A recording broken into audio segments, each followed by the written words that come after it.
오늘 오신 관객 여러분들께 인사 한 말씀씩 먼저 해주시고 저희 본격적으로 시작하겠습니다. 예, 제가 오늘 저희 이렇게 영화 재밌게 보셨을까요? 먼저 그거부터 정말 궁금했었고요. 일단 오늘 영화 봐주셔서 감사합니다. 영화를 보고 딱 나오셔가지고 우리 명은이와 혜진이를 보면 또 다르실 것 같아요. 이렇게 저희가 셋이서 한 것은 처음일 거예요. 네, 이렇게 세 명으로.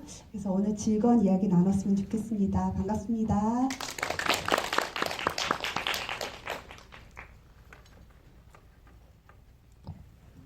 안녕하세요. 비밀의 언덕에서 씩씩하지만 비밀 많은 소녀 명은의 문승아입니다. 제가 오늘 왜 이렇게 떨리는지 모르겠어요. 제가 오늘따라 굉장히 긴장을 하고 왔는데 그래도 무사히 잘 해낼 수 있기를 바라보고 네, 재밌게 하다 가겠습니다. 감사합니다.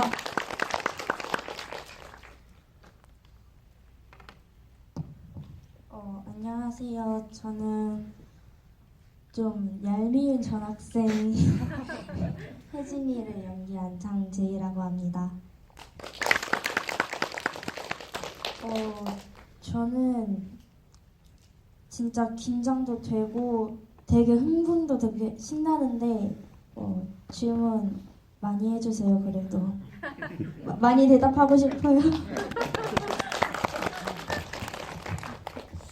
대기실에서 잠깐 세 분하고 시간을 아주 짧게 보내다가 지금 들어왔는데 원래 기본 텐션은 훨씬 높으신 분들이더라고요. 그래서 제가 오늘 여기에 맞는 진행자인가 지금 계속 너무 고민이 드는데 어쨌든 어떤 것을 여쭤보셔도 어떤 것을 같이 이야기 나누더라도 정말 즐겁게 이야기 나눠주실 세 분이겠구나라는 생각은 대기실에서 충분히 했습니다. 그래서 여러분들도 오늘 궁금하신 점을 이 세 분께 가감 없이 여쭤봐 주시기 바라겠고요. 일단 이야기는 1996년도 5학년 명은이와 혜진이의 어떤 한 계절을 다루는 작품인데 일단 문승아 장재희 배우님의 눈에는 이 영화가 어떤 장점을 가진 영화로 보이는지 되게 궁금해요. 왜냐면 여기는 어린이 관객분들도 물론 계시겠지만 성인 관객이 대다수이다 보니까 이 영화를 읽어내는 각자의 장점들이 있는데 그것이 나이대에 따라서 조금 비슷할 것 같다는 생각도 들거든요. 하지만 전 안타깝게도 주변에 가깝게 지내는 청소년이 없는 관계로 청소년들이 이 영화를 대체 어떻게 보는지는 너무 궁금하더라고요. 특히 주연 배우로 참여한 두 청소년 배우가 이 영화에서 발견하는 장점들은 과연 뭘까? 라는 생각이 일단 가장 먼저 드는 궁금증이었습니다. 관객으로서 대답해 주셔도 좋고 참여한 배우로서 대답해 주셔도 좋은데요. 비밀의 언덕은 어떤 장점을 가진 영화라고 생각하시나요? 두 분은? 먼저 하겠습니다. 일단 저는 시나리오를 처음부터 받아보진 못했어요.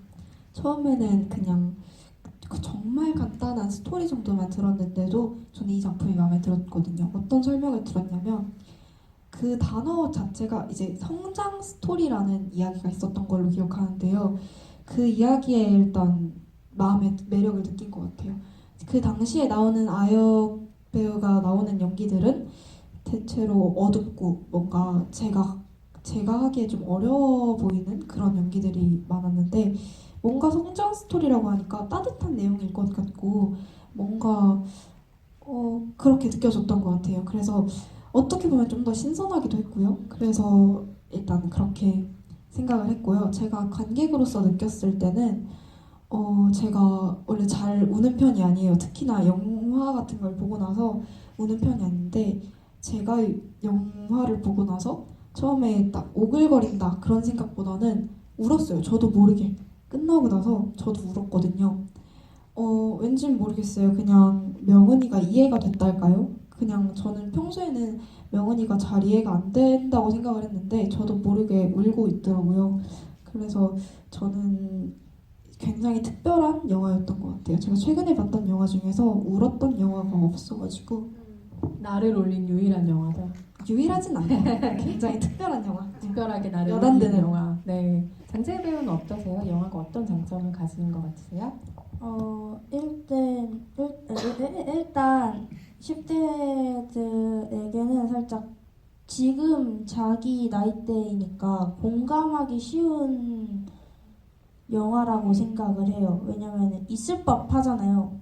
왜냐면 자기 부모님이 살짝 부끄러울 수도 있고 거짓말 할 수도 있고 친구들이 살짝 그럴 수도 있으니까.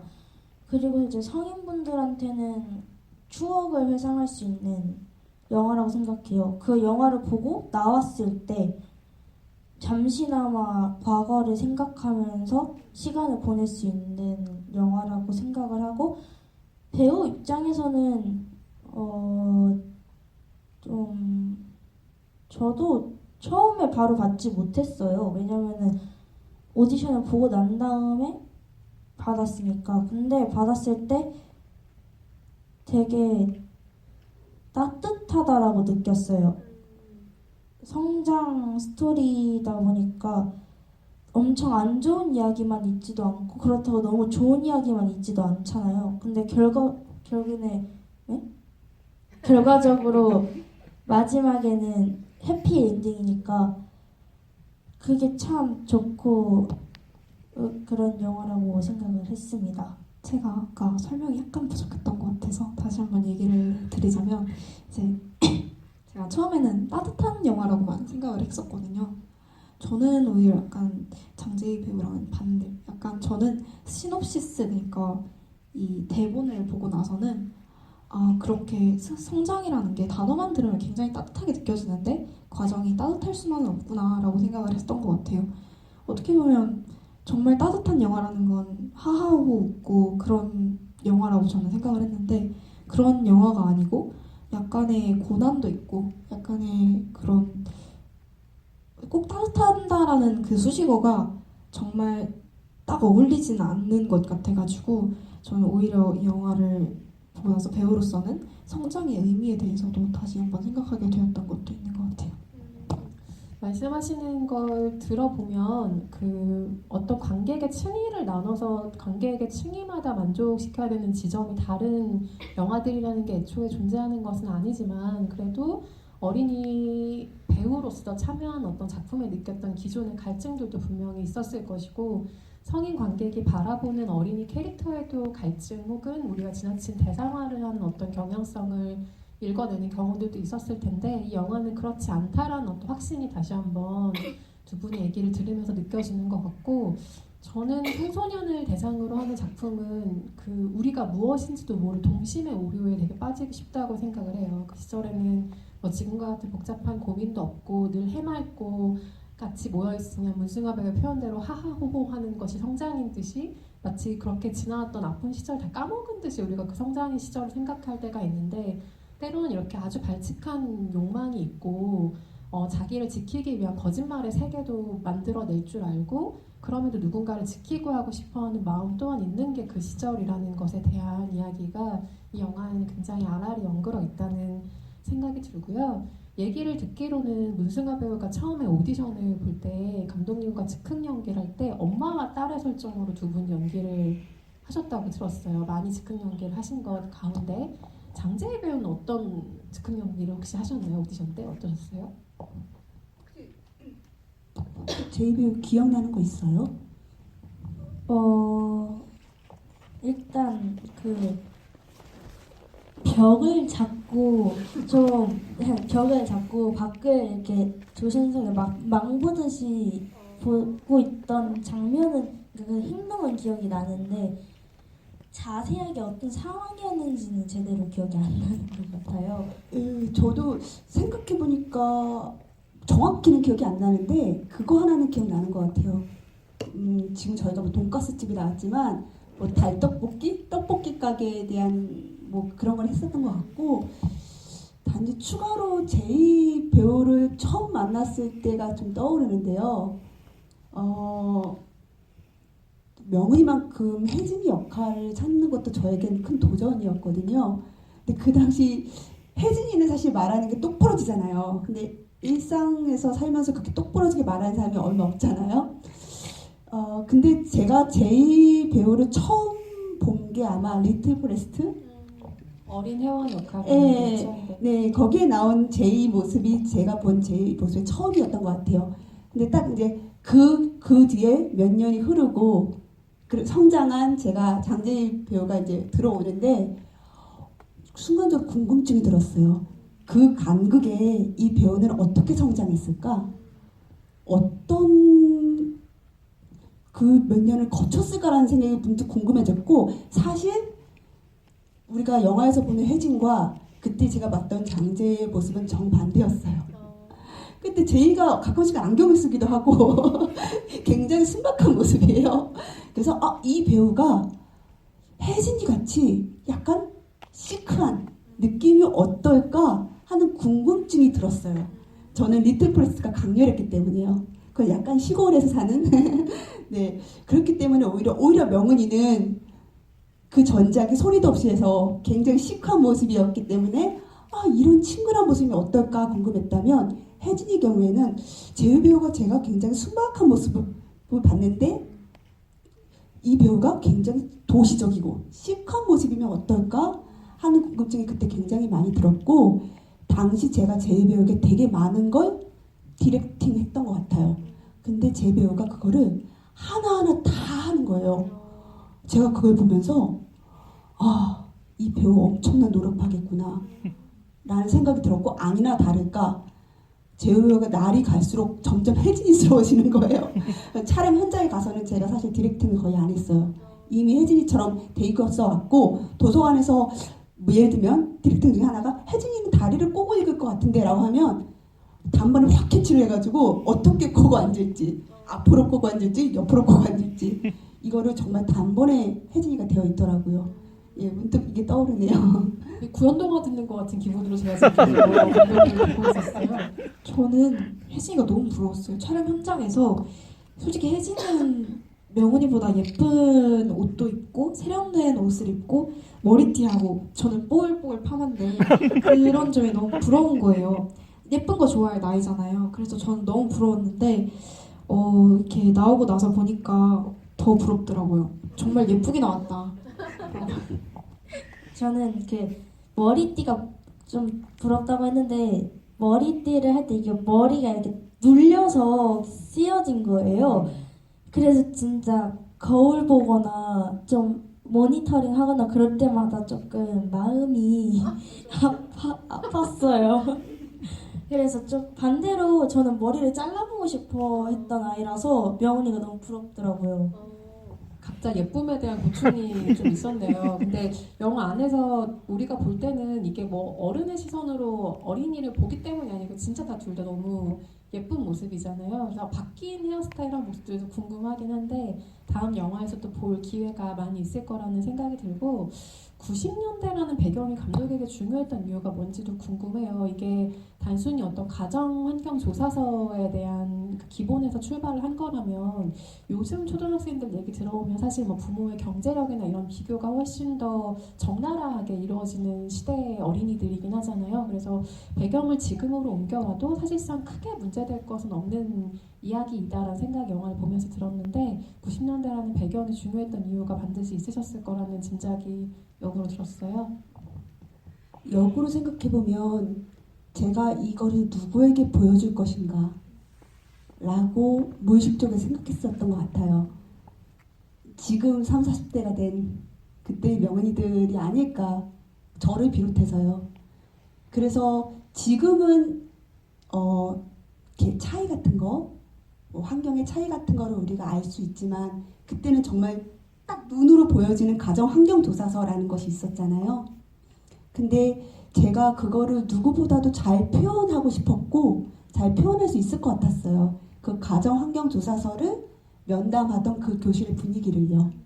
그 분위기를 제가 기존에는 사실 보지 못했던 것 같아서, 그때의 디테일한 감정이라든가 그때의 어떤 분위기 같은 것들을 잘 구현해보고 싶었고, 잘 구현해낸다면 지금 성인이 된, 지금 이 정도 되는 아이를 두고 있는 성인이 된 분들에게 잊고 있던 대인 마음들이 확 오면서 공감대를 불러일으킬 수 있을 거라고 생각을 했어요.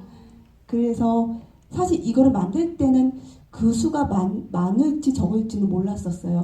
적어도 나라는 관객에게만큼은 보여줄 수 있겠다라는 생각이 들었고, 공개되고 나서 알았어요. 아, 이렇게 이 시간에 그렇게 조마조마한 사람들이 많다는 거.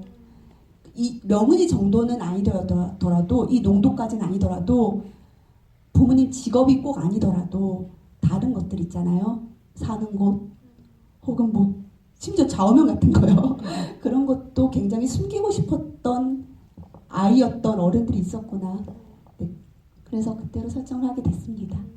맞아요. 가끔 어른들은 본인들도 또렷하게 대답하지 못할 것들을 아이들에게 물어보는 경향이 있는 것 같아요. 우리가 학창 시절에 당했던 경험들이 좋은 경험도 많지만 이토록 뭔가 좀 부끄러워해야 되고 수치심을 느껴야 하고 폭력적인 어떤 상황들에 놓이는 경우들도 있었던 것 같은데 굉장히 아이러니하게도 그게 언젠가의 좋은 영화적인 소재로 우리한테 다시 찾아온다는 걸 생각하면 굉장히 그게 아이러니하게 느껴지기도 한 것 같아요. 근데 교실에 이 두 친구를 포함해서 교실 아이들의 면면이 잠깐 등장하는 아이 너무 생생하게 묘사가 되어 있다는 생각을 하는 지점들이 있었는데 그 중에 하나가 왜 갑자기 느닷없이 브레이크 댄스 추는 어린이 있잖아요. 근데 그건 아무리 생각해도 감독이 이쯤에서 브레이크 댄스를 춰볼까라고 시키지 않았을 것 같은 거예요. 그러니까 그렇게 하는 특징이 있는 어린이 배우였으니까 여기다가 캐치를 해서 넣으셨겠구나라는 생각이 역으로 들었는데 마찬가지로 이 두 배우에게서도 발견하신 무언가를 캐릭터에 아주 자연스럽게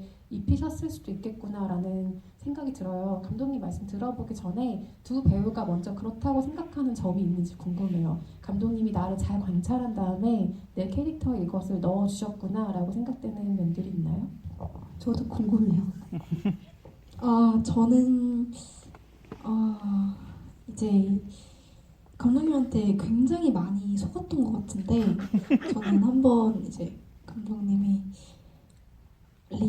리딩 같은 그냥 저는 별 의미 없는 대화라고 생각했던 게 감독님한테는 연습이었고 명언이가 되어가는 과정이었던 적이 있어요. 이게 뭐 어떤 상황이었냐면 그냥 그때도 제가 반장 이야기를 하다가 저도 반장 해볼까 고민 중이다 아마 그런 얘기를 했을 거예요. 그래서 공약이 만약에 넌 공약을 한다면 무슨 공약을 쓸 것이냐 라고 한 거예요. 감독님은 이제 비밀 우체통을 생각하고 계셨을 거고 저는 아무리 생각해도 공약을 할 게 없는 거예요. 저는 사실 6학년 때 반장을 해본 적은 있는데 공약을 할 게 없어서 사실 명언이 걸 따라했거든요. 근데 이제 많이 해도 애들이 그냥 사랑이 넘치는 반, 평화로운 반 그런 공약을 했기 때문에 저도 그냥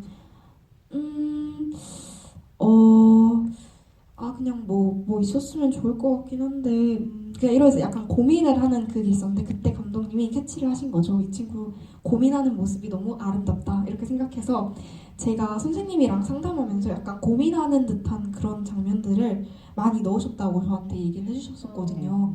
네, 그 점이 갑자기 기억이 나고요. 아까 그 찬호라는 친구 얘기를 했는데 그 친구가 비보잉을 한다. 갑자기 이제 첫 만남에 저 비보잉 할 줄 알아요. 이러더니 여기서 갑자기 막 바닥에 누르는 거예요. 그래가지고 긴장도 굉장히 많이 풀렸고 그 친구가 비보잉이나 연기만 하는 친구가 아니라 그냥 촬영장의 분위기 자체를 굉장히 올려주고 네 그렇게 했던 것 같아요. 어색함을 풀어주는 갑자기 생각이 나네요.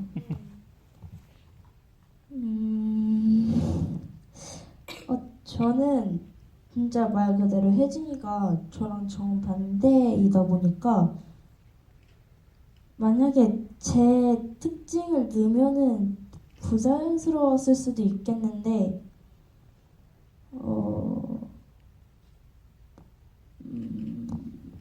뭐가 있을까요? 혹시 컵라면 중에 육개장 사발면을 가장 좋아한다던가 뭐 이런 건 아니었어요? 정반대의 캐릭터이기 때문에 찾기 어려운 점들도 많겠지만 찾은 것 같아요. 제가 그 편의점에서 먹는 것 중에서 라면하고 김밥을 제일 좋아합니다. 라면하고 김밥을 제일 좋아해요. 실제로도 자주 드시는 음식이군요. 귀엽다. 네, 엄마 아빠 몰래 막 밤에 사 먹고. 아유, 어머님이 이 자리에 와 계신 걸로 알고 있는데 의도적해 주시면 감사하겠습니다. 네, 감독님께 조금 더 첨언을 해주신다면요. 이게 좀 흥미로운 지점인 것 같아요. 저도 문득 생각해보니 제가 인물을 구축할 때요. 명은이를 구축한 것과 혜진이를 구축하는 게 정반대였어요.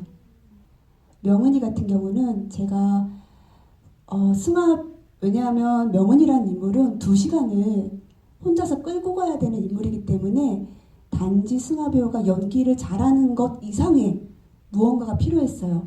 관객에게 확 눈을 끌 수 있을 만한 무언가가 필요했기 때문에 제가 승하 배우가 어떤 사람인지를 하나하나 관찰했어요.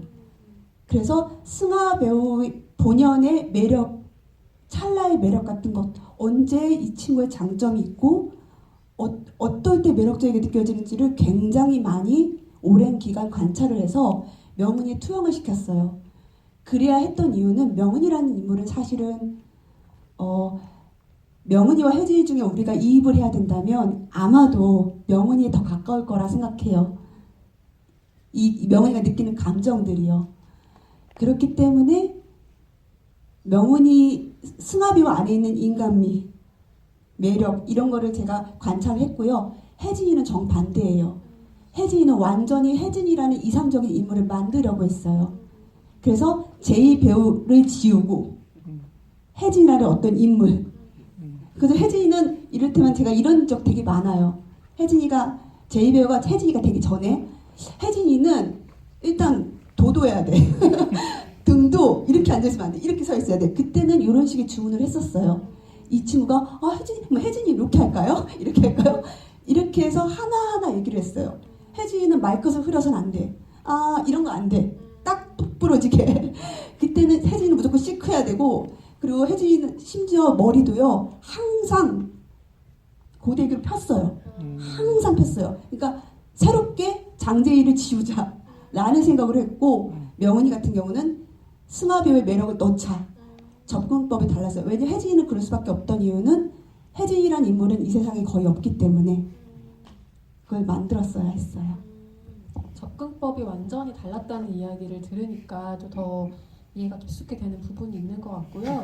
이 영화에서는 그 어린이들의 캐릭터도 중요하지만 이들과 같이 생활하고 또 이들의 세계를 구성하고 있는 어른들의 캐릭터 묘사도 굉장히 인상적인 작품 중에 하나인데, 제가 생각하는 이 영화의 어른 캐릭터들의 어떤 특징들이 있어요. 그리고 어떤 점들이 좋은지 제가 생각하는 점도 물론 있고요. 두 배우는 이 영화에 나오는 어른들은 어떻게 보이는지 궁금해요. 가장 좀 인상적으로 생각되는 어른 캐릭터를 꼽아주어도 좋고, 혹은 다른 영화와는 다르게 어린이들과 함께하는 영화에서 이 영화의 어른들은 뭔가 좀 다른 것 같다라고 캐치한 점이 있다면 그걸 얘기해 주셔도 좋을 것 같아요.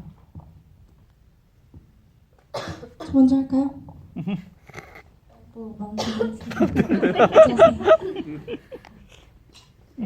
먼저 하도록. 일단은 기본적으로 여기에 이 영화에 나오는 성인 배우분들은 다 아이를 사랑하는 마음이 존재하는 역할인 것 같아요. 근데 그게 표현이 안 되는 분들이 있으신 거고, 그걸 아이 입장에서 봤을 때는 반대로 그게 날 싫어한다고 느껴지는 부분도 있지만, 성인이 봤거나 그 당사자는 사랑한다고 생각을 하고 있을 거예요. 그러니까 그래서 이 영화는 살짝 뭐 사랑 가득 하잖아요. 그래서 어떤 대로 해. 떨지 말고.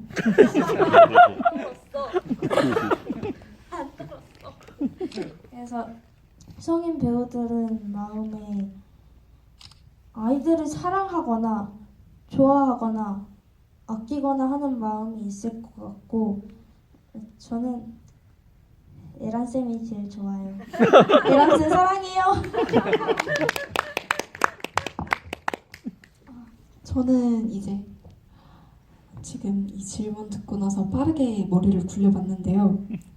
머릿속에 지나간 인물들이 다 한 명씩 이렇게 있는데 최종적으로 제일 기억에 남는 사람은 교장 선생님인 것 같아요. 저는 사실 평소에 안 보려고 하는데 혹시 엄마는 제가 보기를 원하지 않는데 영화 리뷰 같은 거를 보거나 영화 관련 영상에 달린 댓글을 찾아보기는 해요. 그때마다 이제 올라와 있는 글 중에 교장 선생님 이야기가 있었던 게 걸로 기억하거든요. 보통 학교 장소가 나오는 이제 영화 같은 거는 대부분 빌런이 있잖아요. 근데 그게 보통 교장 선생님이신데 교장 선생님도 막 그렇게 착해 보이진 않지만 그래도 이 선생님이 빌런이 아니잖아요. 이 영화에서 막 눈에 띄게 팍 이렇게 영화를 어지럽히는 빌런이 아니기 때문에 저는 다른 영화와는 좀 특별한 교장 선생님이시지 않을까 하고 생각을 했습니다. 다른 배우들도 각자의 장단점이 있기 때문에 다른 영화에서 감독님이 예전에 저한테 말씀해 주셨듯이 미화되지 않은 인간들인 것 같아요, 전부. 이제 누군가를 위해서 존재하는 캐릭터가 아니라 각자 캐릭터가 자신을 위해서 존재하는 거기 때문에 모든 캐릭터 자체가 특별하다라고 생각했습니다. 이 영화의 극본이 굉장히 좋았을 거예요. 저는 극본을 보지 않았지만 왜냐하면 극본을 쓰는 과정을 생각해보면 사실 쓰는 사람 입장에서는 그게 감독이 될 수도 있고 전문 작가가 될 수도 있겠지만 아무도 안 보는 여러 배역의 연기를 혼자 계속하는 거랑 똑같거든요. 그러니까 각자의 마음에 계속해서 좀 들어갔다 나오기를 반복하는 일이 배역을 만드는 것이기도 하니까요. 그래서 그 사람이 할 법한 가장 적합한 말들, 그 사람이 했을 만한 행동들, 생각들을 계속해서 생각해내야 하는 게 캐릭터를 만드는 과정인데 이 영화는 캐릭터 빌드업 자체가 되게 잘 된 영화예요. 어린이 캐릭터들뿐만이 아니라 각 어른 캐릭터까지도 인간적인 결점이 다 하나씩은 있는데 그거를 아주 미워 보이지 않게 매력적으로 활용할 줄 아는 각본이라는 생각이 영화를 보면서 많이 들었어요. 그래서 명은 엄마가 왜 저렇게 이유가 있도록 억척스러운가, 명은 아빠는 왜 맨날 누워있는가에 대한 설득력까지도 이 영화는 주고 있잖아요. 그리고 거짓말이라는 테마로 그 아이와 어른들의 행동을 읽어본다고 한다면 어른들 역시 거짓말을 하죠. 근데 좋은 거짓말일 때가 많아요.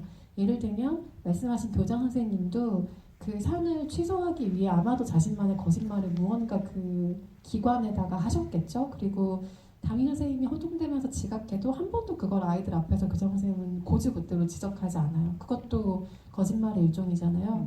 명은이의 삼촌은 막노동을 하지만 명은이 학교에 올 땐 항상 회사에 다니는 것처럼 차림새를 하고 오는 사람이죠. 그것도 사실은 다 거짓말인데 저는 이 거짓말이라는 테마를 영화 안에서 어른과 아이들의 거짓말을 구분하지 않으려는 태도로 읽었어요. 그들 역시 어떤 거짓말을 하고 있고 자신의 입지를 만들기 위한 거짓말을 하고 있는데 다만 차이점이 있다면 어린 시절의 거짓말은 저는 약간 생존 본능에 가까운 것 같아요. 그러니까 자기의 수치심을 정말 필사적으로 제거하는 과정인데 그건 아직 이들의 세계가 학교가 거의 전부이기 때문이죠. 학교와 가족이 전부인데 그 안에서 느끼는 수치심을 제거해야 하다 보니까 거의 생존 본능에 가까운 거짓말들이 나오는 것 같아요. 그 세계가 아직 더 넓어지고 여물어지지 않았기 때문에 그 정도의 차이만 두고 감독이 아마도 이 글을 쓰고 영화를 만들 때 어른과 아이들의 거짓말의 세계를 아주 뚜렷하게 구분하려고 하지는 않았구나 라는 생각이 어른들 캐릭터의 면모를 보면서 느껴졌는데 관련해 들려주실 이야기가 있다면 감독님 무엇일지 궁금해요.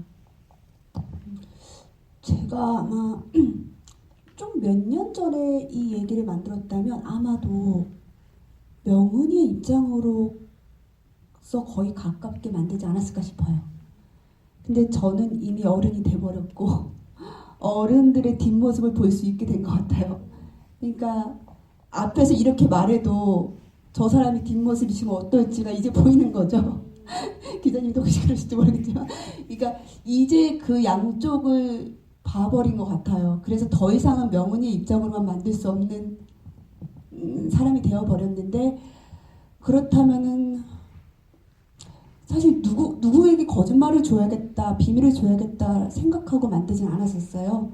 근데 아마 그게 무의식 중에 들어간 것 같아요. 누구나 비밀을 가지고 살고 있고 누구나 솔직해지고 싶지만 거짓말을 할 수밖에 없으면서 살아가고 있고 그게 아이든 어른이든요. 그렇게 생각했고 제가 시나리오를 쓰면서는요. 사실 교장 선생님에게도 제 모습이 있어요. 그래서 많은 분들이 제가 명은이에 가까울 거라고 생각하지만 물론 명은이에게 많은 점이 투영되어 있지만 교장 선생님처럼 누군가를 지켜주고 싶었던 점 무한한 상황 앞에서 누군가를 지켜주고 싶었던 제가 거기에 있고, 그리고 에란 선생님처럼 자꾸 누군가 앞에서 뚝딱이던 제가 있고, 그런 것들이 제가 살아오면서 그런 것들이 녹여져 있고, 또 한편으로는 제가 성장하면서 만나왔던 센스 있는 어른들이 있는 것 같아요. 네, 이 안에는 중간중간 센스 있는 어른들이 있는데, 지나오면서 그 성장이 때로는 높은 언덕이기도 했지만 가끔씩은 동산처럼 보였던 까닭은 중간중간에 제가 말을 하지 않아도 그냥 제 상황만 봐도 나를 이해해 주었던 어른들이 여기 많이 들어가 있어요. 그래서 네, 그런 것들의 총집합이 아닌가 싶어요. 그 중에 한 명으로 지금 언뜻 생각나는 건 명은에게 어떠한 이유를 구체적으로 묻지 않고 숙제를 성실하게 도와주었던 회사원 아저씨가 생각이 나는데, 그 장면 보고 저도 그 생각 많이 했어요. 뭐 어린이들이 가끔 저한테 이메일 보낼 때 있거든요. 어떻게 하면 영화 기자가 될 수 있나요? 뭐 이런 질문, 어떻게 하면 영화 감독이 되나요? 이런 거 보낼 때 있는데 성심성의껏 답을 해줘야겠다는 생각을 그 장면을 보면서 또 다시 한번 하게 됐고, 명은과 혜진을 보면 각각 거짓말, 비밀과 거짓말, 그리고 솔직함이라는 키워드로 두 캐릭터를 이야기해본다면, 저는 명은이 거짓말이 되게 계산된 거짓말 같지는 않았어요. 왜냐하면 상황에 의해서 거짓말하는 것 같아요. 첫 장면에 보면 명은은 사실 사실대로 말하려고 하잖아요. 그러니까 자기가 가진 부끄러움을 친구들 앞에서 말하기 어려우니까 선생님이랑 단둘이만 이야기하고 싶어요라는 마음을 사실은 먼저 밝히려고 했는데, 그게 가닿지 않았기 때문에 순간적으로 거짓말하는 거죠. 아빠는 회사원이고 엄마는 가정주부고 이런 식으로. 그래서 저는 그 종이 뭉치를 일부러 카메라가 보여줬다고 생각해요. 아주 순간적으로 종이를 보고 저희 아빠는 종이 만드는 일을 해요 라고 이야기를 하게 캐릭터에게 어떤 구멍을 만들어 주었다는, 숨쉴 구멍을 만들어 주었다는 생각이 드는데, 그러니까 그런 상황들이 이해되는 면이 훨씬 많았을 거라고 생각해요. 연기를 하면서 얘는 왜 이런 거짓말을 하지? 라거나 이 거짓말은 너무 나쁜데 라기보다 윤승아 배우가 연기할 때 명훈의 거짓말이 훨씬 이해되는 면이 많았을 거라는 짐작도 드는데, 실제로는 어떤가요? 그 명훈의 거짓말들이? 일단 정말 각본을 보면요, 초등학교 5학년이 정말 쓴 걸까 싶을 정도로, 그러니까 문장 수준은 당연히 감독님이지만 그래도 이게 하나하나 보면은 이게 초5가 아니면 알 수 없는, 저는 아직까지도 그러거든요. 약간 제가 좀 불리하다. 발표를 하는데 선생님이 발표를 날 시킬 것 같다. 얼마 전에도 그랬어요. 갑자기 배 아프다고, 토할 것 같다고, 보건실 좀 갔다 와도 되겠냐고 이렇게 물어봤거든요. 약간 발표할 것 같은데 선생님이 오늘 며칠이지 했는데 8번이에요. 제가 8일이에요. 그러면 갑자기 너무 두근두근 거려가지고 선생님 저 화장실 좀 다녀도 될까요? 하고 얘기하는 그런 게 있었어요. 그래서 아무래도 명은이의 거짓말은 대부분 누구보다 잘 이해가 됐던 것 같아요. 반면 혜진이는 어땠을지도 궁금한 게, 명은이와는 반대로 솔직함이 혜진의 무기잖아요. 비밀과 거짓말이 명은이의 무기라면 솔직하면 어른들이 상도 준다는 걸 이 어린이는 벌써 알고 있죠. 그래서 그걸 좀 적절히 이용하는 인상이라고 해야 될까? 그래서 이런 얘기 하잖아요. 뭐 우린 준비 같은 거 안 해. 뭐 솔직하게 쓰잖아. 그 선생님들은 감동받아 상 주고시거든. 뭐 이런 얘기를 하잖아요. 혜진이가 갖고 있는 그 솔직함이 어느 정도일 거라고 생각했어요? 얘는 이걸 이용할 줄 아는 어린이일까요? 어떨까요? 저는 일단은 솔직함이 이용을 하는 것도 있지만 자기의 방패이자 무기라고 생각을 해요. 왜냐면은 자신의 안 좋았던 점 있잖아요. 자신의 상처들이 있는데 그 상처들을 당당하게 말하면은 얘들이든 성인이든 일단은 사람들이 자신을 놀리지 않는다는 점을 그 어린 나이에 깨달아 버린 거예요. 그러니까 자신이 상처받지 않으려고, 내가 살려고 거짓말을 하지 않게 된 거라고 생각을 해요. 정확한 해석이죠. 우리가 영화를 본 대로. 그래서 그 비밀과 거짓말 혹은 솔직함이라는 게 이 두 어린이의 무기가 돼서, 그 무기의 장점이 가장 잘 드러나는 소재가 이제 글쓰기가 되는 건데, 글쓰기라는 건 기본적으로 자기 자신을 굉장히 오래도록 탐색하고 자기 자신을 속일 수 없는 작업이라는 점에서 되게 탁월한 소재라는 생각이 들긴 하는데, 자연스럽게 아이가 하는 거짓말 혹은 글쓰기, 이 소재가 각본 쓸 때 초기 단계부터 자연스럽게 떠오르면서 연결이 되는 것인지 궁금해요. 아니면 뭐 운동이라든지 뭐 다른 소재들을 생각하시다가 글쓰기로 귀결이 된 것인지요? 글쓰기는 초반부터 글쓰기였어요. 그것은 제가 글짓기 퀴즈이기도 했지만 저도 어렸을 때 글짓기 퀴즈이기도 했지만, 글쎄요, 명은이가 반장이 되고 나서 반장이 되면 모든 걸 다 통솔할 수 있을 것 같았지만 그럴 수 없다. 자기가 통제하지 못하는 벽이 있다는 걸 알게 되고 나서 글쓰기는 명은이에게는 굉장히 큰 희망이었을 것 같아요. 두 발로 막 열심히 다녔는데 그게 노력을 내니까 보상이 주어지잖아요. 근데 명은이는 수많은 사람들 중에서도 어떤 사람이 외로운지를 볼 수 있는 사람이거든요. 그런 감수성까지 갖췄는데 성실함까지 같은 사람이 글을 썼을 때 보상을 얻는다는 건 명은이에게 굉장히 큰 희망이었을 것 같고요. 그리고 명은이가 그 글쓰기를 통해서 굉장히 실제로 글을 쓰면서 멀리 가잖아요. 멀리 가고 자기 두 발로 멀리 가고요. 그리고 다시 그거에 대해서 탐구하면서 되게 깊어지길 바랬어요. 그래서 그 양극단을 넓어지고 깊어지기도 하면서 결국 우리 가족은 무엇일까? 나는 무엇일까?를 좀 사유할 수 있는 도구로서 글쓰기가 만큼 좋은 게 있을까?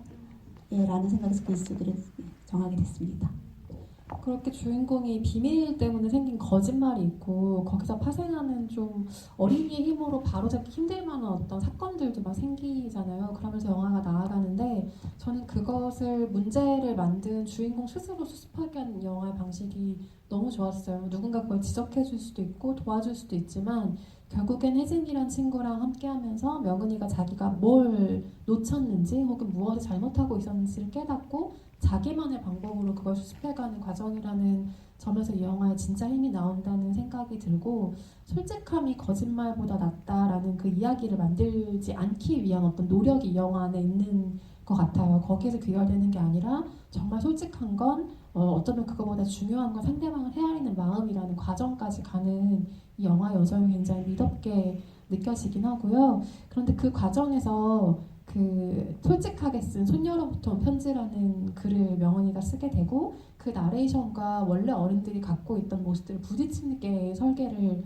하셨잖아요. 그리고 실제로 야트막한 언덕을 명은이가 오르기도 하고 글을 아직 묻기 전이지만 앉아서 글을 쓰기도 하고, 근데 저는 이 배치가 되게 어려웠을 거라고 생각해요. 그러니까 어느 지점에 손녀로부터 온 편지라는 글이 나오긴 해야 되는데 그건 글이잖아요. 그러면 이 아이가 어디선가 그걸 읽게 할까? 혹은 누군가가 이걸 보게 할까? 아니면 나레이션으로 풀고 다른 장면을 배치해야 할까? 고민이 진짜 많은 시퀀스였을 거라는 생각이 드는데, 결과적으로 지금과 같이 글을 명은이가 읽고 그것과 좀 부딪히는 상황들을 이미지로 보여주는 결말까지 가는 그 고민의 과정들이 궁금해요. 어떻게 해서 이런 설계들이 나오게 되었는지요?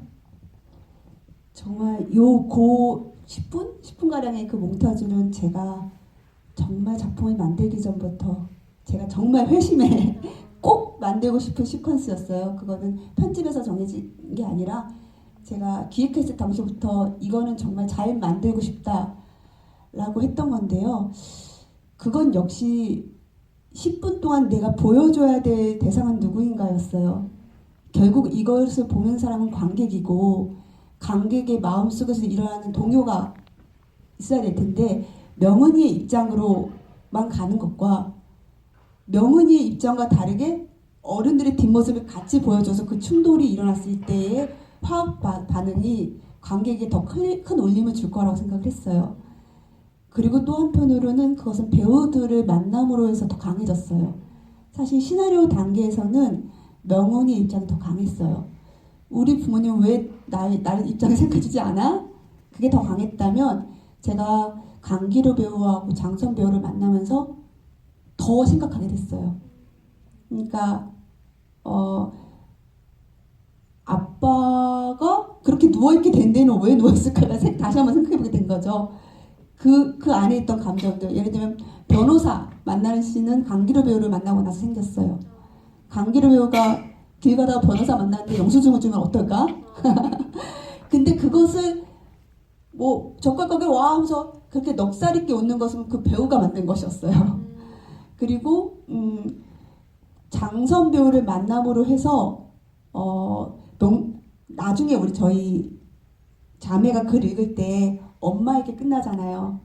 그것은 장선 배우이었기 때문에 그렇게 끝낸 것 같아요.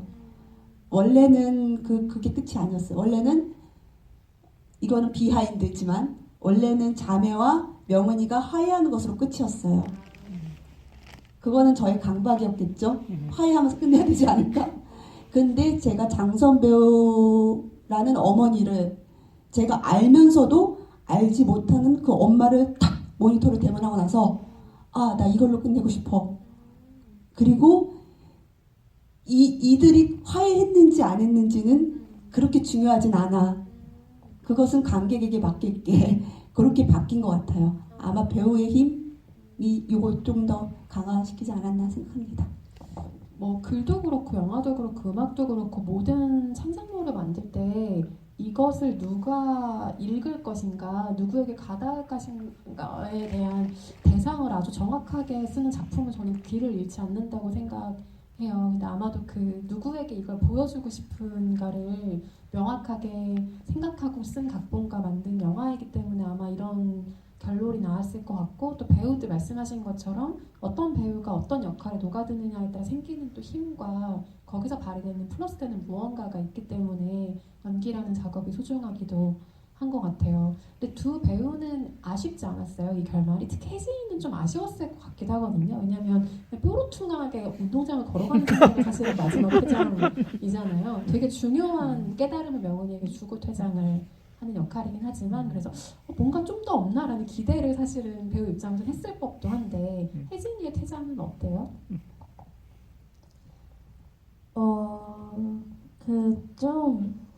그래서 영화적으로는 그게 제일 좋은 퇴장이었다고 생각을 해요. 왜냐면은 더 있었다면은 좀 관객들이 영화를 보고 생각할 수 있는 요소가 더 주는 거잖아요.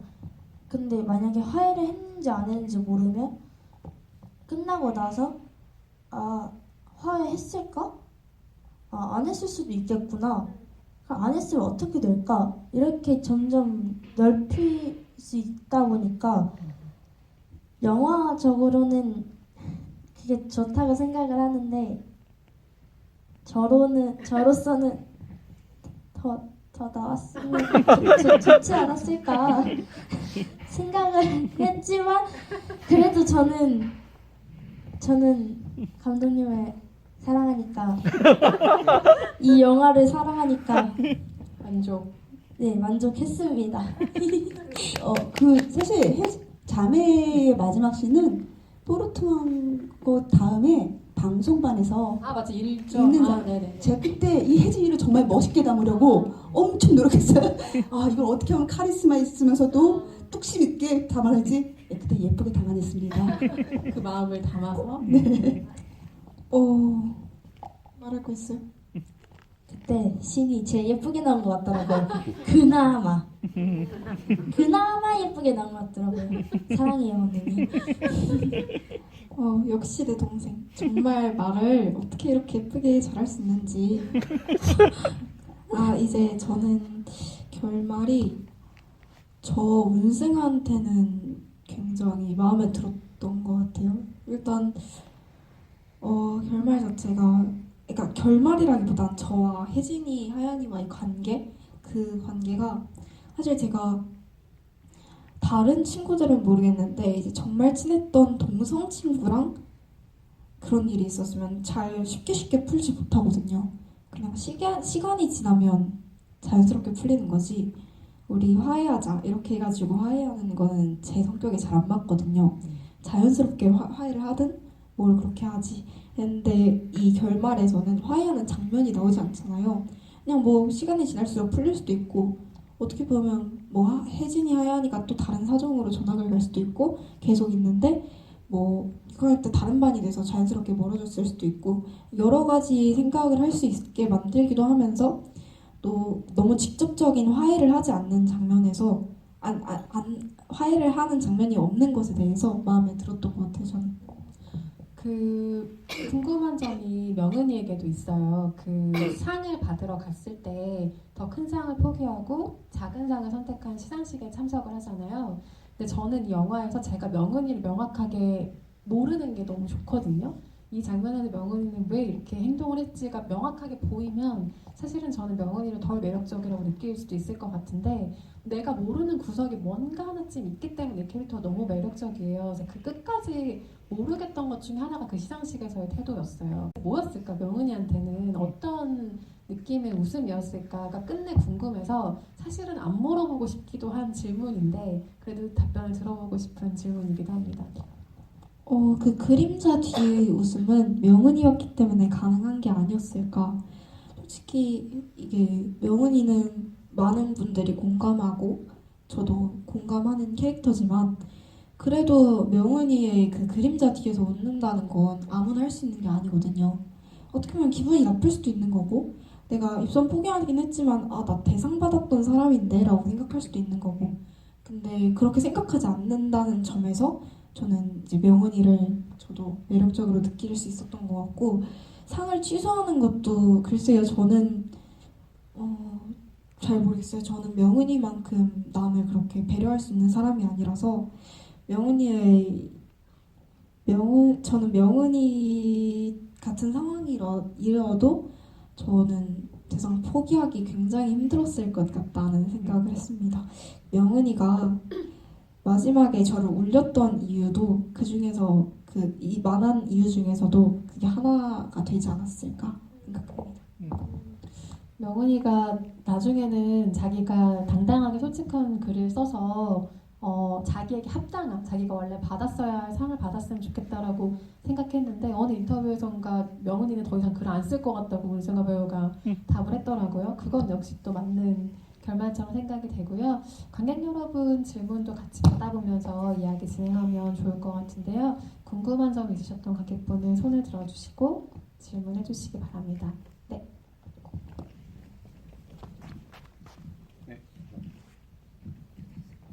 우선 감독님한테 꼭 물어보고 싶은 게 있었어요. 그 전에 한번 질문도 많이 왔는데 제가 질문을 다른 분들이 또 많이 하셔야 되니까 그동안 못하고 있었는데 막연한 두려움이 없었는지 궁금해요. 그러니까 이 영화라는 게 종합 예술이잖아요.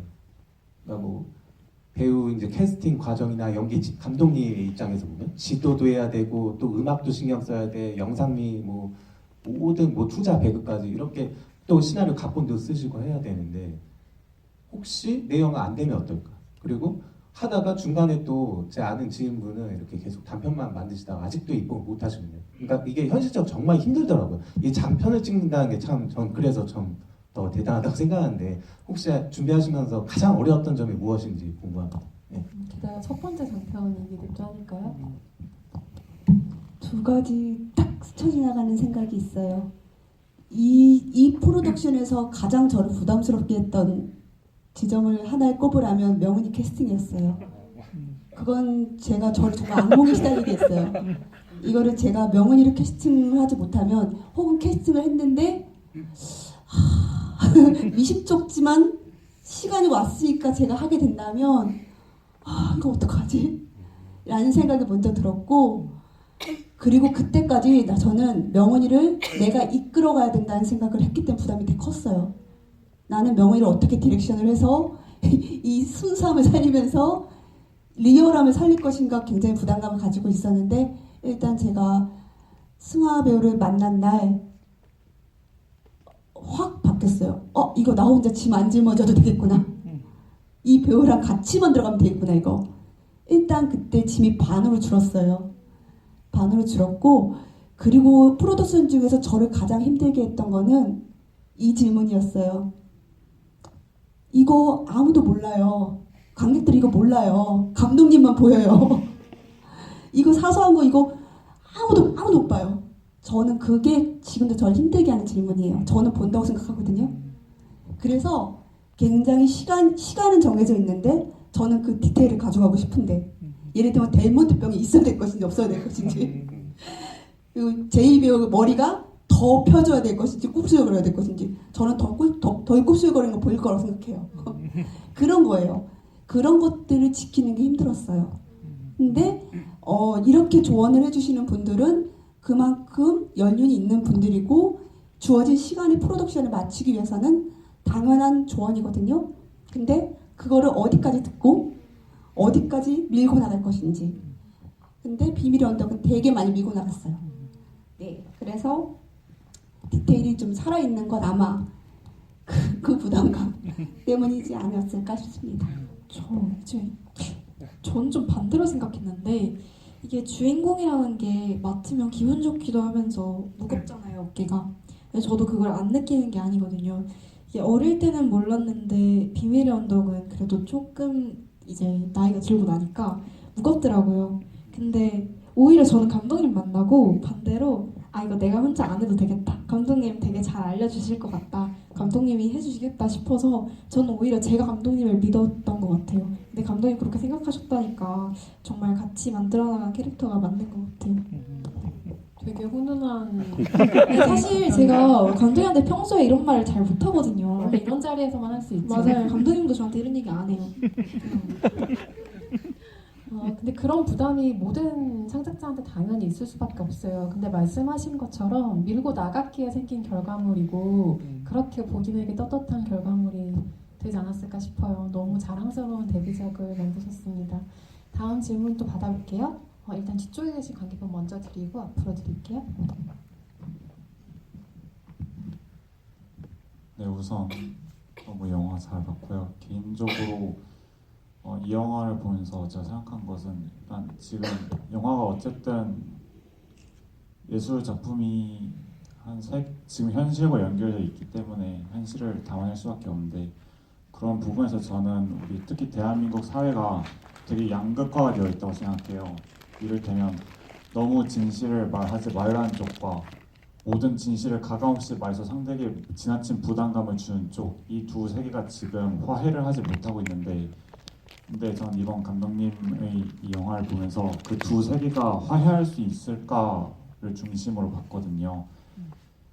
그런데 그 방식이 어쩌면 그저 조금 더 거짓말을 덜 한다로 끝나는 것이 어쩌면 타인을 신뢰하지 못함으로 끝나는 것이 아닐까라는 생각도 들었어요. 이를테면 이 영화의 결말은 어쨌든 그 원고지를 흙 속에 파묻는 엔딩으로 끝나는데 사실은 그 전에 어떤 내가 이것을 말해도 가족들은 받아들여주지 않을 거야라는 가족들이 신뢰하지 못함이라는 것이 전제되어 있다고 생각을 하거든요. 그래서 전 이 영화가 어떻게 보면 신뢰하지 못하는 세계 속에서 한 사람, 한 개인이 이 폐허를 어떻게 건강하게 서성일 수 있는가라는 영화로 봤는데 이에 대해서 감독님께서는 어떤 입장이신지가 궁금합니다. 들어보니까 그럴 수 있겠네요. 네, 그럴 수 있을 것 같아요. 저는 그 결말을 두고요. 굉장히 많은 버전이 있었어요. 중간에는 이런 버전도 있었어요. 요즘엔 좀 멋있는 여자가 대세인 시대잖아요. 쿨한 여자. 누가 뭐래도 나 끌고 나는 성공이 중요해. 야심이 중요하지. 이렇게 끝난 적도 있어요. 가족이건 뭐건 다 그냥 이렇게 끝난 적이 있어요. 인터넷에 뿌린다 말. 네, 그게 뭐가 중요해? 난 멋있는 당당한 여성이야. 이렇게 끝난 적도 있어요. 그렇게 하다가 돌고 돌아왔어요. 무엇이 중요할까? 지금은 솔직한 거, 또 이 솔직함이 대세인 시대에서 솔직함도 중요하고, 명훈이는 거짓을 해왔는데 저는 중요한 거는 거짓말을 하든 솔직하든 사람인 것 같아요. 사람, 정말 말 그대로 상대방을 헤아리는 마음, 센스 그거 하나라는 생각을 해서 명은이 저희 마지막 장면 종이 뒤집잖아요. 종이 뒤집는데 뭐가 그렇게 오래 걸렸을까? 그 종이는 사람 마음 하나만 들여다보면 쉽게 뒤집을 수 있는 건데 뭐가 그렇게 어려워서 종이 뒤집는 거를 원하지 않을까? 왜 사람이 무한해지기를 원할까? 네, 제가 아마 내린 결론이 그거였던 것 같아요. 가족을 신뢰하지 않기 때문에 흙 밑에 묻어두는 선택을 했다고도 당연히 읽을 수 있는 영화지만 그걸 또 다른 방식으로 뒤집어 보면 저는 그 본인이 감당할 수 있는 솔직함이 제일 좋은 것 같거든요. 근데 아마 가족의 상처나 가족의 신뢰를 생각했다기보다 명은이는 본인이 얘기하고 싶을 때 이걸 감당할 수 있을 때 가족이라는 이 얘기를 자신만의 방식으로 터놓을 줄 아는 방법을 찾을 캐릭터라는 생각이 들었어요. 그래서 아마도 그 신뢰하지 않음보다 본인의 무언가를 좀 더 키우고 싶어하는 단계에 말씀하신 것처럼 좀 서성이고 있는 캐릭터가 아닌가라는 생각도 들었습니다. 한편으로는 그렇게 볼 수도 있을 것 같아요. 아까 앞쪽에 손 드셨던 관객분 질문하시겠어요? 영화를 보다가 몰입이 되게 많이 됐던 게 제가 96년도에 초등학교 5학년이었어요. 그래서 몰입 많이 됐고 영화 보다 보니까 이제 그 시절 감성이 많이 대입이 되어 있는 것 같더라고요. 특별히 막 소품이나 인테리어 같은 게 특별하지 않았는데도 담겨 있는 것 같아서 특별히 신경 쓴 점이 있었는지 궁금하고 배우분들도 27년 전 초등학생을 연기하기 위해서 신경 쓰신 면이 있는지 궁금합니다. 그러게요. 아 이때 초등학생들은 이랬구나 뭐 싶은 게 있었는지 두 분에게도 궁금하고요. 일단 저희 영화, 이 독립영화 저희 근무 안에서 모든 걸 다 풀 세팅으로 상업영화처럼 그렇게 보여지는 면면을 다 세트로 구현할 수 없었기 때문에 제가 선택한 것은 그 당시의 인물상의 고증이었어요.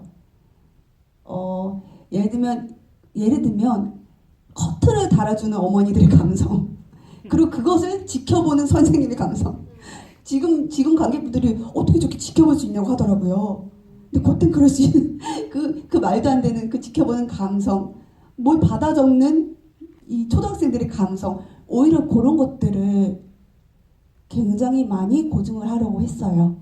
그리고 배우들이 걸친 모든 것, 액세서리, 선생님 갈매기 눈썹, 의상, 배우들이 먹는 음식, 이런 것들을 굉장히 오히려 이 배우가 미술이다 라는 생각으로 배우가 하는 모든 것에는 신경을 썼습니다. 혹시 감독님은 기억력 좋은 편이세요? 그러니까 뭐 만들어내거나 고증하는 거는 당시 사진들을 찾아봐도 가능한 것이긴 하지만 말씀하신 것처럼 그때 어머니 외들이 와서 커튼 달아주거나 이런 건 사실 기억에 의존하는 게 좀 더 큰 에피소드 같거든요. 저도 좀 신기한데 일단 자료조사도 많이 하긴 했고요. 자기조사도 많이 했고 이런 거 있잖아요. 어렴풋이 제가 기억하고 있는 게 있잖아요. 어렴풋이 기억하고 있는 게 맞나? 그 자료조사를 많이 한 것 같아요. 나는 그때 그렇게 기억하고 있는데 혹시 그런 자료가 남아있나? 혹은 그걸 기억해서 증언해줄 사람들이 있을까? 그런 것들을 비교를 했고 요즘 초등학교를 이제 관찰하면서 지금도 남아있는 것들이 있다면 하고 요즘하고도 비교를 좀 많이 했던 것 같아요. 두 배우들은 어땠어요? 96년도 초등학생 연기하기. 저 먼저 할게요. 그러세요. 근데 저희 감독님이 굉장히 젊으셔가지고 아마 막 기억하는데 힘든 그런 건 없었을 거예요. 왜 그러세요? 저희 감독님 굉장히 요즘 사람이에요. 네, 그렇습니다. 그리고 이제 저는 혹시 전자칠판이라고 하면 아시는 분이 있을까 모르겠는데요. 전자칠판 혹시 학교에서 칠판 뭐 쓰세요? 보드마카 써요? 아니 물칠판 써요? 3개 다 써요. 돈 많은가 보다. 아니 저희 학교는 이제 보드마카 칠판이 있거든요. 보통 이제 건강이 안 좋아서 무슨 분필 칠판을 잘 안 써요. 써도 이제 물로 초크가 닦이는 이제 그런 칠판을 쓰는데 아니면 이제 좀 럭셔리한 학교 같은 데 가면 전자칠판이라고 해서 이렇게 쓰고 나서 샥 하면 지워지는 그런 전자칠판이 있거든요. 그런 걸 쓰거든요. 일단 저는 그 초록초록한 이게 털면 털리는 이렇게 탁탁탁탁 털는 그 칠판 지우개랑 칠판이 너무 신기했어요. 저는 우와 이런 게 그 제가 검정고무신에서 봤던 건데 이런 게 있구나 하고 너무 신기했고요. 요새는 저희 학교도 태블릿을 나눠준다고 하더라고요. 그래서 이제 거기다가 필기를 하고 그러는 것 같았어요. 근데 죄송합니다. 이제 그런 것 같았는데 원고지를 쓴다? 원고지를? 그게 굉장히 신기했던 것 같아요. 그건 이제 요새는 글짓기 같은 것도 온라인으로 신청을 하고 그러다 보니까 원고지는 당연히 쓸 일이 없고 손글씨도 쓰는 친구들이 그렇게 많지 않은데 원고지를 쓴다는 게 굉장히 특별했던 것 같아요.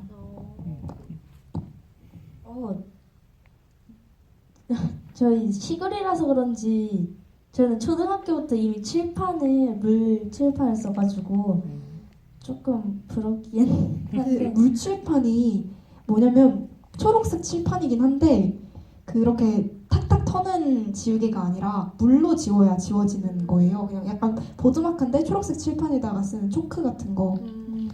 근데 저는 그냥 칠판도 써봤어요. 분필 칠판도 초등학교 때 그랬었고 그리고 제가 좀 이 영화에서 그래도 조금 애드립이 조금씩 있었잖아요. 근데 그런 걸 할 때 막 반 친구들도 그렇고 최근에 나온 유행어를 쓰는 어쩔 거예요. TV. 맞아요, 진짜 킹받네. 짱 이런 거 쓰는데 근데 그때는 그런 게 없었대요. 아니 96년대인데 짱도 없었대요. 지금 짱도 안 쓰잖아요. 그러니까 나름 옛날 말이라고 생각했잖아. 맞아. 진짜 짱 하면 옛날 말인 줄 알았는데 그 최근 거라고 하더라고요. 그래가지고 그럼 도대체 어떤 말을 해야지 그게 좀 놀랍다라는 말인 거냐고. 그러니까 하는 말이 대박이래요. 따봉 막 대박. 진짜 따봉은 제가 그게 진짜 뭐냐고요? 대박. 따봉은 진짜 충격받았어요. 따봉. 아니 저도 갑자기 떠오르네요. 이 어린 배우들이 할 때 NG가 제일 많이 났던 게 대박이었어요. 뭐만 하면 대박 계속 그러는 거예요. 그래서 대박 안 돼. 대박 안 돼. 짱인데요? 짱. 그래서 요즘 유행 방금 말했던 게 정말 맞아요. 좋아하는 기분을 어떻게 표현하지? 와 그게 좀 어려웠어요. 그러니까 그래서 저도 뭔가 쓰긴 했을 텐데 연기할 때 조금 어색한 장면들도 있었던 것 같아요. 연기하면 있어서. 그래서 놀라는 부분이 있으면 웬만하면 최대한 대본에 있는 그대로 하려고 했어요. 바꾸면은 다 최근에 썼던 말로 바뀌어서 계속 엔진하니까 결국엔 맨 마지막에는 바뀌었던 말 없이 똑같이 대사 치고 그랬던 것 같아요. 짱이죠. 짱이죠. 킹. 진짜 생각지도 못했던 고충이 또 이 청소년 배우들에겐 있었네요. 근데 생각해보니까 왜 그렇게 어린이들한테 노동을 시켰는지 예전에 학교에서 그 분필 지우개 당번도 있지 않았나요? 복도 끝에 가서 털어오고 뭐 마룻바닥 왁스 칠하고 이런 걸 어린이들한테 왜 시켰는지 갑자기 막 궁금한데 그렇구나. 그러면 이 두 분은 각각 지금 99년생, 00년생이죠? 10년생. 맞아, 죄송해요. 1910. 0910. 죄송합니다. 2009년생, 2010년생인 거죠? 네네. 그럼 이 세대는 제일 놀랄 때 어떤 표현을 써요, 요새는? 제일 우리가 대박이라고 쓰는 그 표현을 뭐라고 하는 거예요? 이러니까 또 기억이 안 나는데? 쩐다? 저도 쩐다 생각난 거. 쩐다 이런 거? 개쩌는데? 그래도 아직까지는 알아들을 수 있어서 너무 다행이에요. 마지막 질문 있으시면 하나 더 받아볼까요? 마지막 질문 있으신 관객분? 네.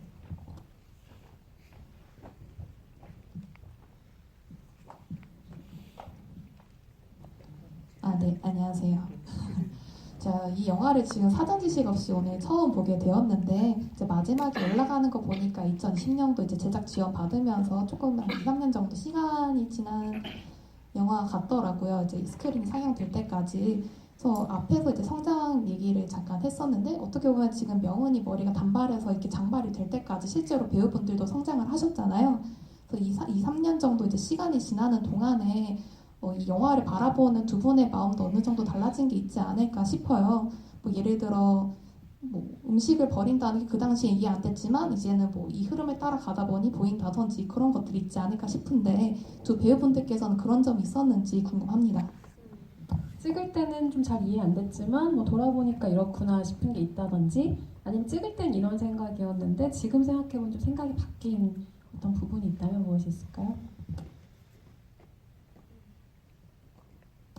이번에는 장재희부터 얘기해볼까요? 마지막이니까. 일단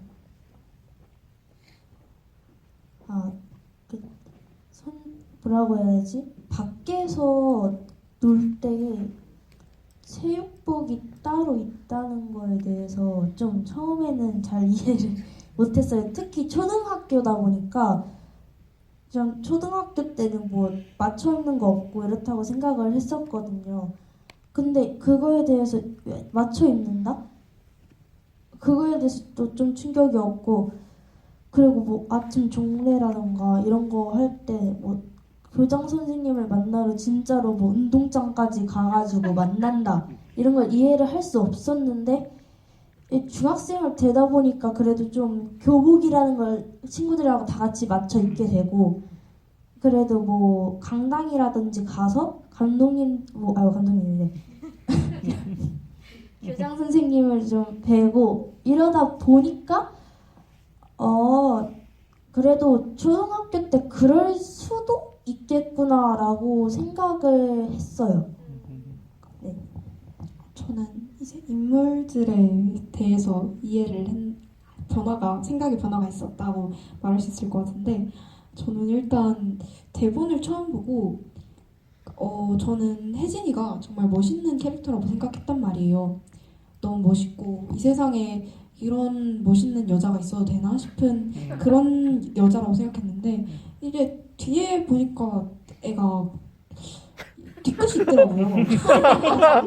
그거에 대해서 이제 이해가 안 되는데, 전 GV 다니면서 감독님이 너무 멋있는 미화되지 않은 인간을 장단점을 각자 그리고 싶었다. 세상에 쿨한 사람은 없다 라고 얘기하셔가지고, 그건 GV가 끝나고 나서 알게 된 GV를 하고 나서 알게 된 것 같고요. 제가 이제 한 가지 말을 하면, 제가 얼마 전까지만 해도 영화제 다니면서 영화를 봤을 때만 해도 제가 너무 못생기게 나온 것만 보이고, 연기를 왜 저렇게 했지, 저게 뭐 하는 거지, 그냥 그런 생각이 들었는데, 지금 제가 생각해보면 시간이 지난다고 해서 연기가 좀 늘었다고 해서 저 명은이라는 캐릭터를 그 당시에 나보다 더 잘 표현할 수 있었을까라고 생각하게 된 것 같아요. 명은이를 가장 잘 이해할 수 있었던 때는 저 때고, 명은이가 돼보고 싶은 의욕이 있었던 때도 저 때고, 명은이라는 캐릭터에 가장 애정을 많이 가졌을 때도 저 때인 것 같아요. 그래서 저는 이제는 부끄럽지 않다라고 말할 수 있는 것 같아요. 저는 그런 점에서 캐릭터에 대한 생각의 변화가 있었던 것 같습니다. 와, 언니 되게 혜진이는 과대평가하고 명은이는 과소평가했네요. 나를 너무 크게 봤는데? 혜진이는 어떤 것 같아요? 저 때 혜진이가 이해 안 됐지만 지금은 이해되는 게 있어요? 혜진이를 이해한 입장에서는? 아니면 똑같아요? 솔직히 저로서는 자신을 방어하려고 저렇게 다 솔직하게 말한다는 거에 대해서 이해할 수 없었어요. 만약에 저였어도 엄마가 만약에 아가씨 골목에서 사장을 한다고 하면은 저도 부끄러워서 말을 못했을 거라고 해요. 그냥 친구가 너네 부모님 직업 뭐셔? 이러면은 무시할 것 같아요. 야, 뭐 할래? 이렇게 그냥 무시를 할 것 같은데, 지금 보니까 결국에는 그게 반대로 내 가족들을 지키고 가족들을 안 부끄러워하고 나 자신을 지키는 거라는 거를 이제 와서 그게 무슨 의미인지 정확하게 깨달은 것 같아요. 그래서 근데 반대로 몰랐으니까 좀 더 당당하게 말할 수 있었다고 생각을 해요. 그런 장면을. 이렇게 모든 사실을 알고 나서 그 장면을 촬영을 했으면은 조금 표정이 미묘하게 달랐을 것 같아요. 목소리 톤이라든지 이런 것도. 근데 좀 그때였으니까 아무것도 몰랐으니까 그냥 완전 당당하게 말할 수 있지 않았을까 생각을 해요. 눈치를 안 볼 수 있으니까. 맞아요. 지금 시기에 또 각자의 캐릭터를 연기하라고 했으면 완전히 다른 연기가 나왔을 수도 있을 것 같고, 비밀, 뭐 거짓말, 솔직함, 이거는 이 시기에 처음으로 좀 격렬하게 통증으로 겪는 것이긴 하지만 살면서 아마 죽을 때까지 계속해서 겪는 어떤 문제들이긴 하겠죠. 이걸 어떻게 다뤄야 하는지, 어느 정도로 내 안에 가지고 있어야 할지, 누가 어느 정도로 공유를 해야 할지. 그런데 그 고민에 대해서 작품으로 일찍 좀 시작한 두 배우에게는 앞으로 이 영화를 찍었던 게 되게 큰 힘이 됐으면 좋겠어요. 그리고 그게 분명 힘이 되어줄 거라고 생각하고요. 오늘 오신 관객 여러분들께 끝인사 한 말씀씩 해주시고 자리를 마무리하면 될 것 같습니다. 장재희 배우부터 순서대로 할까요? 일단 오늘 굴토인데 이렇게 와서 영화도 봐주셔서 감사드리고 GV도 끝까지 참석해주셔서 정말 감사드리고요. 일단 질문해주신 분들도 너무 고맙고 다음에도 꼭 한 3번 더 보러 와주세요. 꼭 다음에도 저한테 질문해주시면 감사하겠습니다. 오늘 영화 봐주셔서 정말 감사드립니다. GV 다니면서 끝인사가 제일 어렵다는 걸 알게 된 것 같아요. 일단 애처관람 해주시는 분들도 너무 많이 보이셔가지고 감사하고, 오늘 처음 보신 분들도 앞으로 계속 애처관람 해주셨으면 좋겠고요. 제가 이 얘기를 할 때마다 감정이 북받쳐가지고 얘기를 할까 말까 고민을 했는데 오늘 조금 멋있게 마무리를 하고 싶어서 제가 솔직함에 대해서 GV를 다니면서 생각을 해보고 있어요. 그냥 비밀의 언덕 촬영을 할 때는 그냥 연기한다라고 생각했는데 GV 다니면서 솔직함에 대해서 생각을 해보고 있는데 저는 누구보다 멋있어 보이고 싶어하는 욕망이 있는 것 같아요. 뭔가 특히나 이런 GV를 다니면서 사람들한테 조금은 귀엽게 보이고 싶을 때도 있지만 조금은 어른스럽게 보이고 싶을 때도 있다 보니까 제가 느끼지 않은 걸 느꼈다고 얘기를 한다거나 그 당시에 들었던 생각과는 다르게 말을 한다거나 그런 점이 조금은 있는 것 같아요. 아니면 분위기를 조금 더 띄우기 위해서 과장해서 말을 한다든지 그런 게 있는 것 같아요. 근데 이제 제가 앞으로 지금까지 GV를 전장하면서 좀 솔직한 내 마음을 최대한 표현하고 싶어서 그렇게 노력을 하고 있으니까요. 앞으로도 좀 더 솔직해져 보도록 하겠습니다. 보러 와주셔서 너무 감사드리고 엔차 관람 꼭 해주세요. 감사합니다. 방금 말씀 듣기 전에 두 분은 어느 정도의 N차여야 만족하실 것 같아요? 몇 번 정도 보셔야? 타다익선이지만 몇 번을 하고 볼까? 이 영화 끝날 때까지 계속? 걸려 있는 동안 계속 네. 시간 될 때마다. 네. 이게 그냥 생각날 때마다 맞아. 보시면 좋을 것 같고, 그리고 제가 말을 아까 안 한 게 있는데요. 오늘 제가 막 가득 찬 관객을 보는 것보다는요, 오늘 질문이 어떤지를 좀 더 보는 것 같아요. 그래서 질문이 좀 좋고 저도 생각을 다시 한번 하게 되는 질문들이 나왔다 그러면 그날 굉장히 기억에 많이 남는데 오늘이 그런 날인 것 같아요. 그리고 오늘 제 친구들도 저기 와줬거든요. 그래가지고 너무 고맙다고 말하고 싶고 오늘 보러 와주셔서 너무 감사합니다. 다시 한번. 혹시 오늘 두 배우를 보는 저의 얼굴을 혹시 보신 적이 있으시다면 제가 두 배우를 굉장히 사랑스럽게 봤을 텐데 그런 이유가 있어요. 일단 두 배우는 촬영 때 혹은 촬영 전에 굉장히 많은 곁을 내줬어요. 시간과 온 마음과 온 정성과 이거를 정말 이 작품이 나오기 전에도 이미 많은 걸 내줬거든요. 그러니까 저는 이 두 배우에게 굉장히 고마울 수밖에 없고 이 두 배우가 어떤 말을 해도 사랑스러워요. 왜냐하면 이 친구들을 행동으로 보여줬거든요. 그 당시에요.